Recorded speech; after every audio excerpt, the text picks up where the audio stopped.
Con nosotros nuestro hermano Meni, quien va a leer una porción de la Escritura, a través de la cual yo estoy seguro que el Espíritu de Dios le va a hablar. Ponga atención, porque la palabra, desde el momento en que es escuchada o que es leída, ya nos está ministrando. Con nosotros nuestro hermano. Dios les bendiga. Mi nombre es Manuel Rocha.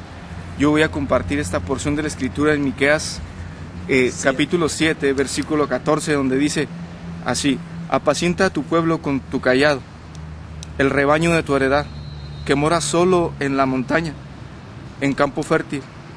Busque pasto en Basán y Galaad, como en el tiempo pasado, y yo les mostraré maravillas en el día que saliste de Egipto. Las naciones verán y se avergonzarán de su poderío, pondrán la mano sobre su boca, ensordecerán sus oídos, lamerán el polvo como la culebra, como las serpientes de la tierra temblarán en sus encierros, y se volverán amedrentados ante Jehová nuestro Dios, y temerán a causa de ti. ¿Qué Dios como tú, que perdona la maldad y olvida el pecado del remanente de su heredad? No retuvo para siempre su enojo, porque se deleita en misericordia. Él volverá a tener misericordia de nosotros, sepultará nuestras iniquidades y echará en lo profundo del mar todos nuestros pecados. Cumplirá la verdad a Jacob y a Abraham la misericordia que juraste a nuestros padres desde tiempos antiguos. Amén. Regresamos con nuestro pastor para que él nos dé la interpretación de estos textos. En estos versículos, Dios le está amonestando a los líderes de la nación de Israel para que levanten a esa nación a una posición de honor. Pero también quiero aclarar que la nación de Israel es una nación que tipifica o que en alguna forma es un símbolo de la iglesia. Todo lo que acontece al pueblo de Israel tiene un acontecimiento paralelo con la iglesia. Y todo lo que Dios manda a la nación de Israel puede también tener un paralelo en cuanto a mandamiento para la iglesia. En este caso, el Señor dice: apacienta a tu pueblo con tu cayado, el rebaño de tu heredad que moras solo en la montaña, en campo fértil. Busque pasto en Basán y Galaad como en el tiempo pasado.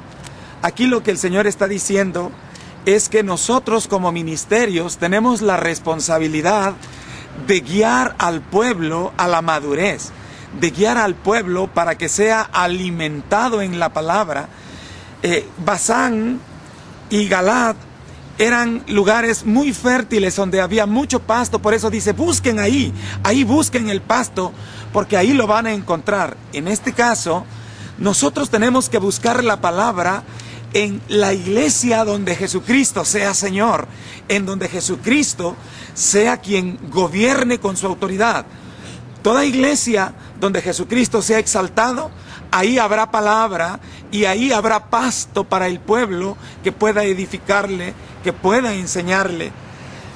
Aquí también se nos anuncia que cuando nosotros ministremos la palabra, vamos a llevar a la iglesia a un nivel de bendición tan grande, porque dice que será pasada por la misericordia, por el arrepentimiento, y también será llevada para que pueda ver no solo el amor, sino el poder de Dios, porque dice que Dios va a magnificar su poder como lo hizo cuando sacó al pueblo de Israel de Egipto.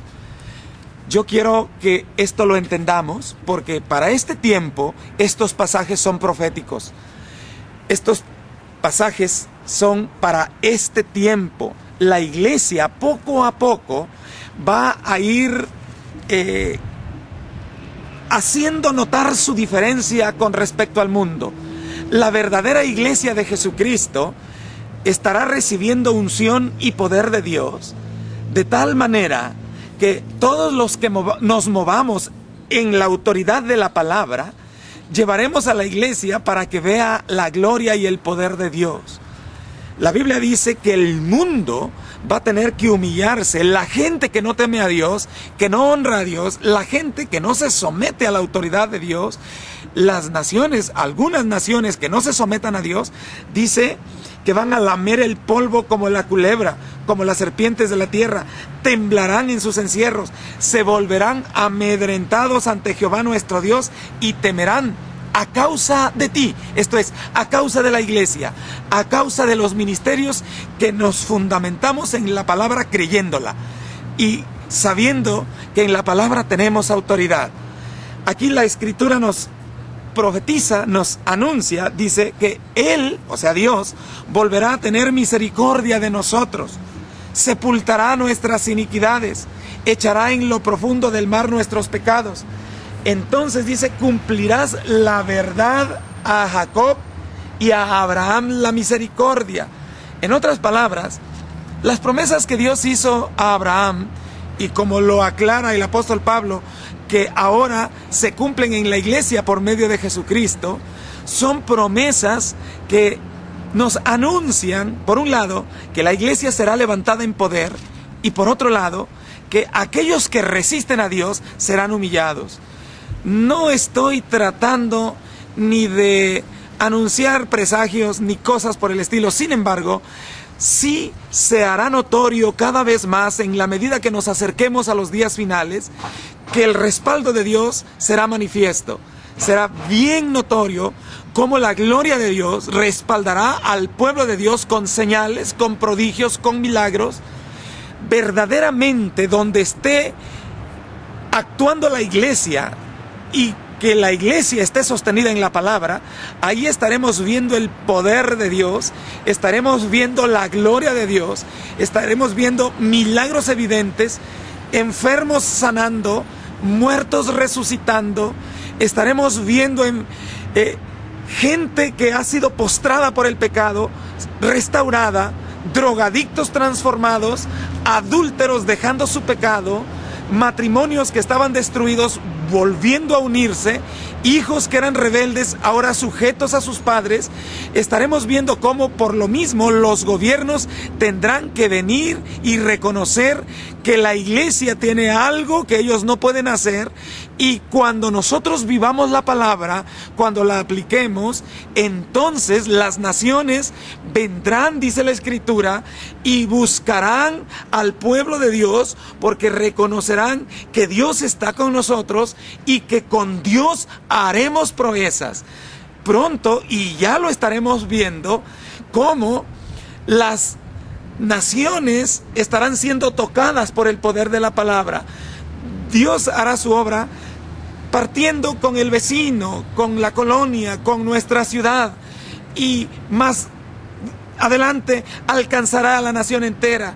Pero el pueblo de Dios nos moveremos en el poder de la palabra y ciertamente estaremos viendo el respaldo de Dios, porque Dios está comprometido con su palabra, y vamos a ver milagros, vamos a ver la unción fluir en su pueblo.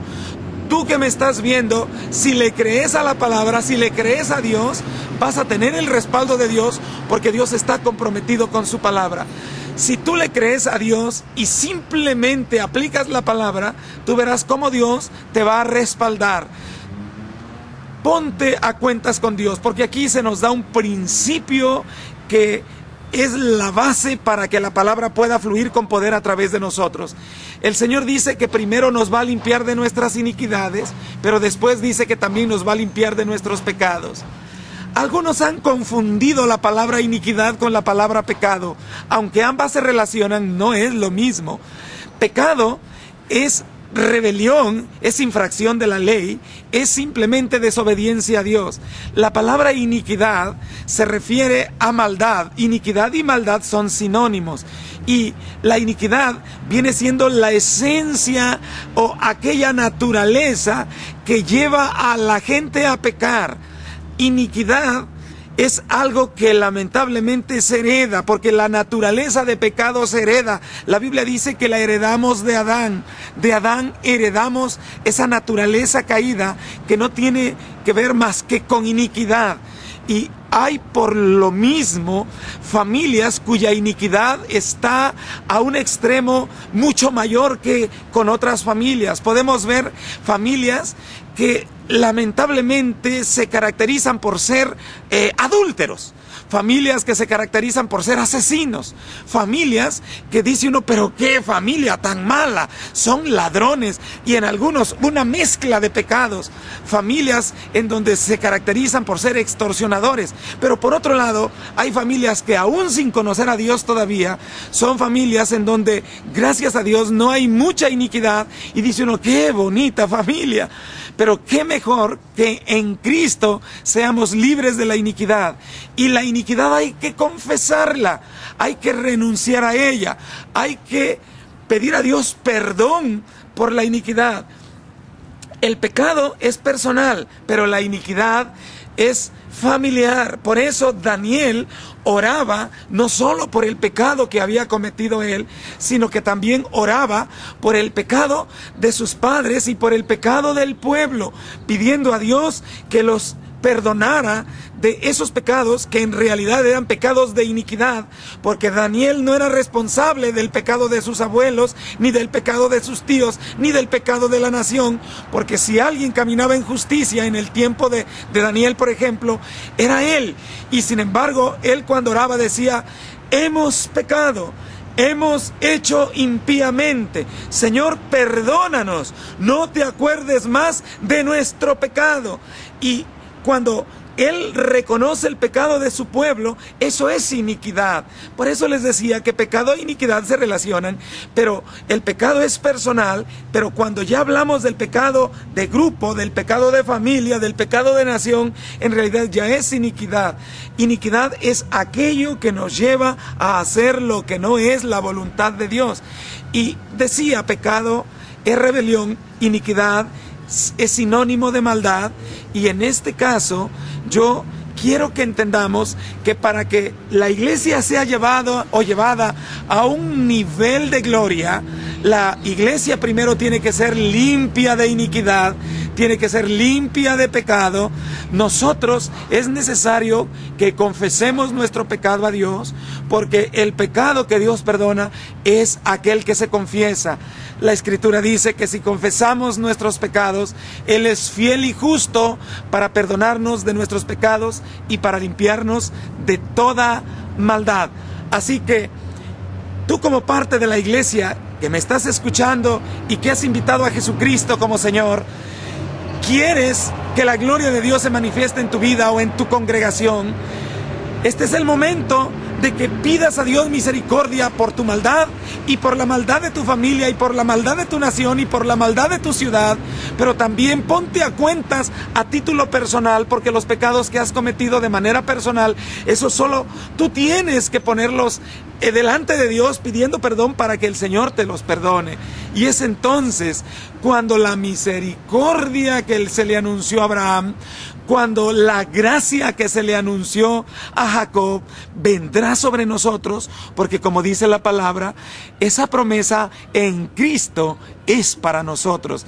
Dice la Escritura que Él nos redimió de la maldición de la ley, hecho por nosotros maldición, pero nos redimió, como dice la palabra, a través de Jesús. Es en Cristo que somos libres tanto de la maldición como de las consecuencias del pecado, cuando venimos pues en obediencia al Señor.